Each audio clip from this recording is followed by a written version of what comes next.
എമ്പുരാൻ എന്ന ചിത്രത്തിൻ്റെ ഏറ്റവും പ്രധാനപ്പെട്ട പ്രിവ്യൂ റിപ്പോർട്ടാണ് ഇന്നൊരു വീഡിയോ ഭാഗത്ത്. വീഡിയോയിലേക്ക് മുൻപ് വീഡിയോ ലൈക്ക് ചെയ്യുക, ചാനൽ സബ്സ്ക്രൈബ് ചെയ്യാൻ വേണ്ടി ശ്രമിക്കുക.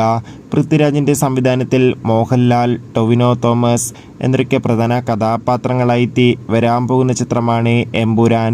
എല്ലാ സിനിമാ പ്രേമികളും ഒരേപോലെയാണ് എമ്പുരാൻ എന്ന ചിത്രത്തിൻ്റെ ഓരോ അപ്ഡേഷനും അറിയാൻ വേണ്ടി കാത്തിരുന്നത്.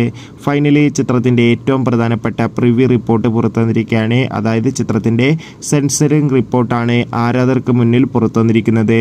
എമ്പുരാൻ എന്ന ചിത്രം ഈ വരുന്ന മാർച്ച് 27 തിയേറ്ററുകളിൽ എത്തുമെന്ന് കൺഫേം ആക്കിയിട്ടുണ്ട്.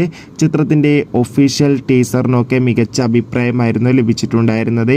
ഇപ്പോൾ ചിത്രത്തിൻ്റെ സെൻസറിംഗ് റിപ്പോർട്ടും പുറത്തു വന്നിരിക്കുകയാണ്. ചിത്രത്തിന് UA സർട്ടിഫിക്കറ്റാണ് ലഭിച്ചിട്ടുള്ളത്. എമ്പുരാൻ എന്ന ചിത്രം 2 മണിക്കൂറും 59 മിനിറ്റുമാണുള്ളത്. അതോടുകൂടി ചിത്രത്തിൻ്റെ ഒഫീഷ്യൽ ട്രെയിലർ ഉടൻ തന്നെ പുറത്തു വരും. എന്തായാലും മികച്ചൊരു ആക്ഷൻ ത്രില്ലർ എക്സ്പീരിയൻസ് തന്നെയായിരിക്കുമെന്നാണ് എമ്പുരാൻ എന്ന ചിത്രത്തിൻ്റെ സെൻസറിംഗ് റിപ്പോർട്ടിൽ സൂചിപ്പിക്കുന്നത്. കാത്തിരിക്കാം കൂടുതൽ അപ്ഡേഷൻ അറിയാൻ വേണ്ടി. അടുത്തൊരു വീഡിയോയിൽ കാണും വരെ ബൈ.